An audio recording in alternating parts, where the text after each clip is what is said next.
Welcome back to the channel. अपनी इस 5 minute video series में इस वीडियो का जो टॉपिक होने वाला है वो है मौर्य डायनेस्टी के बारे में। मौर्य वंश की स्थापना किस प्रकार से हुई, जो संस्थापक चंद्रगुप्त मौर्य थे उनके बारे में जानेंगे। उसी प्रकार बिंदुसार हुए, अशोक हुए। तो कंटिन्यू इस सीरीज़ को करेंगे और 3 से 4 वीडियोज़ हमारे यही मौर्य वंश से रिलेटेड आने वाले हैं। तो चलिए 5 मिनट के अंदर अंदर जान लेते हैं मौर्य साम्राज्य के बारे में। मौर्य वंश की अगर हम बात करें तो ये जो एग्जिस्ट करता है ये करता है 322 BC, यानी कि ईसा पूर्व में बात कर रहा हूँ। तो क्या मौर्य वंश से पहले भी कोई यहाँ पर राजवंश चले इस प्रकार से? बिल्कुल चले हैं। भारत के प्राचीन राजवंशों की अगर हम बात करते हैं तो एक बहुत ही बेहतरीन सी ट्रिक हमारे सामने आती है, वो है हसीन माशुका साद। ठीक है, आप इस प्रकार ह से अगर आप रिलेट करेंगे तो हर्यक वंश सबसे स्टार्टिंग में चला है भारत में। सी से आप यहाँ पे शिशुनाग वंश को लेंगे, न से नंद वंश हो गया। इसी प्रकार माँ से यहाँ पे मौर्य वंश आ जाता है। इसी प्रकार शुंग वंश, क से कर्ण और सात से सातवाहन वंश। तो ये चले हैं।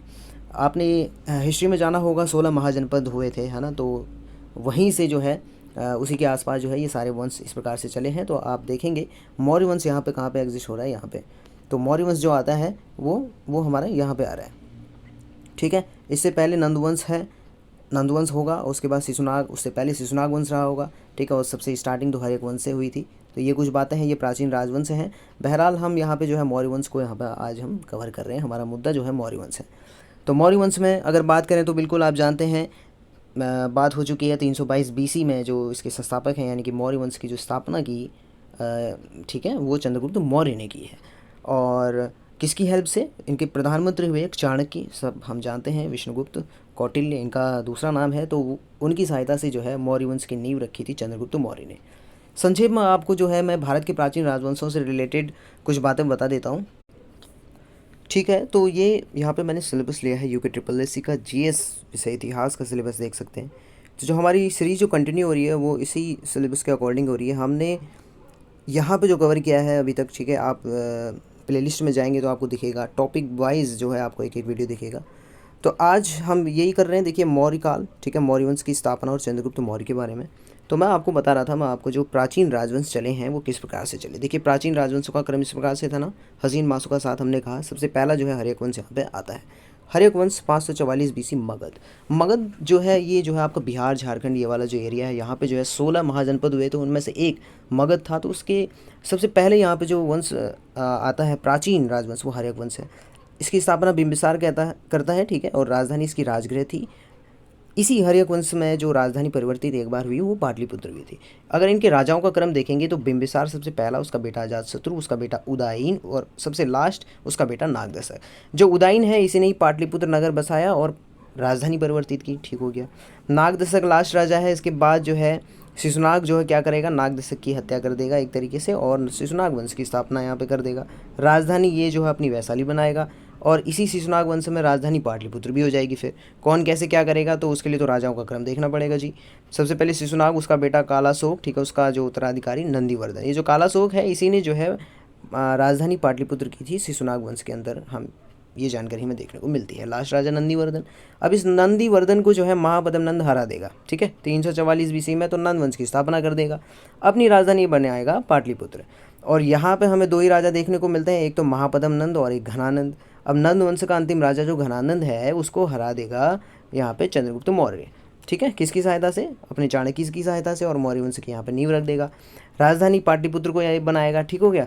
और अब देखें अगर मौर्य वंश के राजाओं का क्रम, तो आप यहाँ पे साफ साफ देख सकते हैं। सबसे पहला यहाँ पे चंद्रगुप्त मौर्य, उसका बेटा बिंदुसार, फिर अशोक, फिर दशरथ, संप्रति, शालीशुक, देववर्मन, सतधन्वा और बृहदत्त। तो ये जो है मौर्य वंश के जो राजा हैं, इतने राजा हमें देखने को मिलते हैं। मेनली हम जो है क्या है, चंद्रगुप्त मौर्य, बिंदुसार और अशोक के बारे में ज़्यादातर पढ़ते हैं। तो ये तो कुछ बेसिक सी जानकारी हो गई। तो वापस अपने टॉपिक पर आ जाते हैं। बात कर रहे हैं चंद्रगुप्त मौर्य के बारे में, जो कि मौर्य वंश का संस्थापक है। 322 BC में राजा बनता है। All good.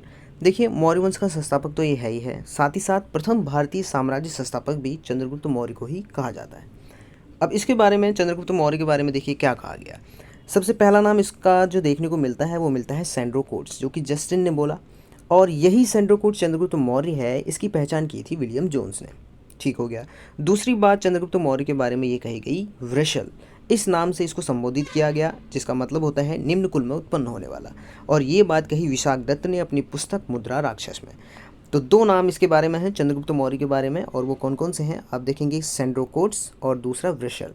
तो ये जो है जस्टिन ने बोला सेंड्रोकोट्स, और वृषल बोला विशाखदत्त ने मुद्रा राक्षस नामक अपनी बुक पे। तो ये 2 पॉइंट यहाँ से इंपॉर्टेंट निकल के आते हैं।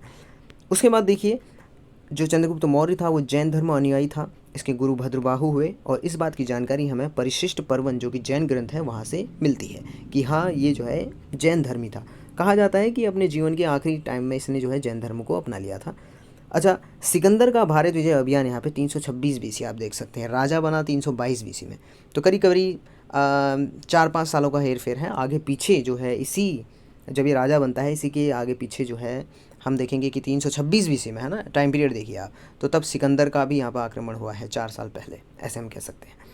हालांकि सिकंदर ने भारत पे जो वो है नहीं आ पाया था वो, ठीक है, लेकिन सिंध के क्षेत्र में पोरस से लड़ाई हुई थी, लाइक कुछ अफवाह फैला दी थी, तो वहीं से उसे लौटना पड़ा था वापस। लेकिन हुआ क्या कि जो सिकंदर था उसका सेनापति जो सेल्यूकस था वो ज़रूर एक्टिव था, उसने ज़रूर जो है अटैक किए थे इंडिया में। तो चंद्रगुप्त मौर्य उस टाइम पे यहाँ पर राजा बन चुका था, ठीक है। हाँ, हमने जाना, देखिए हमने क्या जाना, 326 BC में, है ना, वो आया था। उसके बाद 322 BC में चंद्रगुप्त मौर्य राजा बना, ठीक है। और सेल्यूकस का अटैक हो जाता है, वो है 305 BC में, ठीक है ना। तो 305 BC में, अब यहाँ पे आप ये भी कह सकते हैं कि 322 के बाद 21 आया, फिर है ना, इस प्रकार से 20 आया, 320, तो इस प्रकार से टाइम पीरियड आगे चला और टाइम आया 305 BC का, जब सिकंदर के सेनापति सेल्यूकस ने अटैक किया था, लेकिन चंद्रगुप्त मौर्य ने उसे हरा दिया था। इस युद्ध का वर्णन जो है एपियानस द्वारा किया गया है। अब इस सेल्यूकस से रिलेटेड कुछ पॉइंट हैं, लाइक इसकी जो पुत्री थी ना कार्नेलिया, उसका विवाह हो गया था फिर बाद में चंद्रगुप्त मौर्य के ही साथ, ठीक है। और तब इसने क्या किया था, काबुल, कंधार, हेरात और मकरान, ये 4 क्षेत्र जो है चंद्रगुप्त मौर्य को दे दिए थे दहेज के रूप में ना, क्योंकि अपनी पुत्र की शादी हो गई है। पहली बात तो ये हार गया युद्ध में, है ना। उसके बाद हार तो ऑलरेडी गया था, तो उसे लगा कि चलो अपनी बेटी की शादी इसके साथ कर देता हूँ।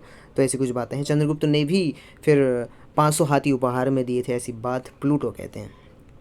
All good. दूसरी बात देखिए, एक राजदूत हुआ सेल्यूकस का, वो था मैगस्थनीज, ठीक है। यही मैगस्थनीज चंद्रगुप्त के दरबार में भी था, और इसके बारे में एक खास बात है, इसकी किताब है इंडिका, है ना। तो उसमें हमें बहुत कुछ जानने समझने को मिलता है पाटलिपुत्र के प्रशासन के बारे में, है ना। पाटलिपुत्र तो राजधानी है ही ना इनकी, मौर्यों की।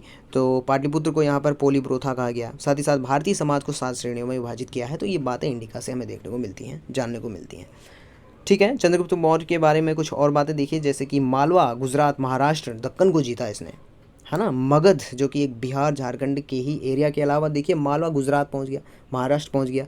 चंद्रगुप्त का प्रभाव दक्षिण तक भी, आप ओवरऑल पूरा इंडिया कवर कर रहे हैं लगभग, है ना।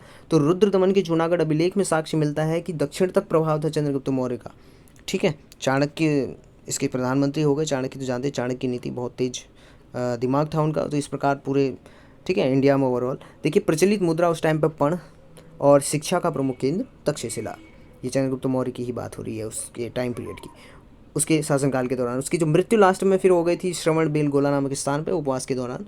ये कुछ बातें हैं चंद्रगुप्त मौर्य जो कि मौर्य वंश का संस्थापक है, उनसे रिलेटेड कुछ इंपॉर्टेंट फैक्ट्स हैं। तो आज की वीडियो में इतना ही है। नेक्स्ट फिर हम बात करेंगे बिंदुसार अशोक के बारे में, पूरा इनका शासन प्रशासन, और सबसे जो बहुत ही मेन चीज़ यहाँ पर आती है अशोक के अभिलेख वगैरह, सब कुछ कवर करेंगे नेक्स्ट वीडियो में।